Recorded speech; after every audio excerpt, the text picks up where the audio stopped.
സ്കൂളാണെങ്കിലും ശരി, ജോലി സ്ഥലമാണെങ്കിലും ശരി, അത് എൻജോയ് ചെയ്യണമെങ്കിൽ അതിന് പറ്റിയ ഫ്രണ്ട്സ് വേണം. ശരിയല്ലേ?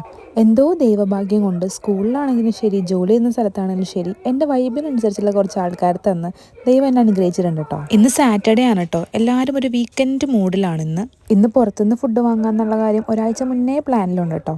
ഇന്ന് രാവിലെ വരെ ഫോൺ വിളിച്ചെല്ലാം കൺഫേം ആക്കിയിട്ടാണ് വന്നത്. എന്ത് ഫുഡാണ് വാങ്ങുന്നത്, എന്ത് ഡ്രസ്സാണ് ഇടുന്നതെന്നൊക്കെ. പുറത്തുനിന്ന് ഫുഡ് വാങ്ങിയാലോ എന്ന് ചോദിച്ചാൽ എനിക്ക് ഒരേ ഒരു അഭിപ്രായമുള്ളൂ, അത് മന്തി മാത്രമാണ് കേട്ടോ. ലാസ്റ്റ് മന്തി തന്നെ വാങ്ങിച്ചു.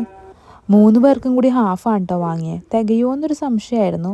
പക്ഷേ ഇത് തീർക്കാൻ ലാസ്റ്റായപ്പോൾ ഞങ്ങൾ ഒരുപാട് കഷ്ടപ്പെട്ടു കേട്ടോ. കഴിച്ച് വന്നപ്പോൾ എല്ലാവരും ഒരു മൂലയ്ക്കായി. ഞാൻ കുറേ കട്ടയ്ക്ക് പിടിച്ച് നിന്നെങ്കിലും ലാസ്റ്റ് റൗണ്ടിൽ അങ്ങ് ഔട്ടായി പോയെന്ന് തന്നെ പറയാം. മൊത്തത്തിൽ അങ്ങ് മത്തടിച്ചു. എന്നാലും മയണൈസിൻ്റെ പാത്രം 2 ഡപ്പ ഞാൻ തീർത്തു കേട്ടോ. ഒരെണ്ണം തീർത്തുകൊണ്ടേ ഇരിക്കുന്നു. തിരിച്ച് ഓഫീസിൽ കയറിയിട്ട് ഉറക്കം വന്ന് ഞാൻ ചത്തൂന്ന് തന്നെ പറയാം. പിന്നെ ഒരു കാപ്പി കിട്ടിയപ്പോൾ പിന്നെ ഓക്കെ ആയി. അപ്പോൾ അടുത്ത വീഡിയോ കാണാം. ബൈ.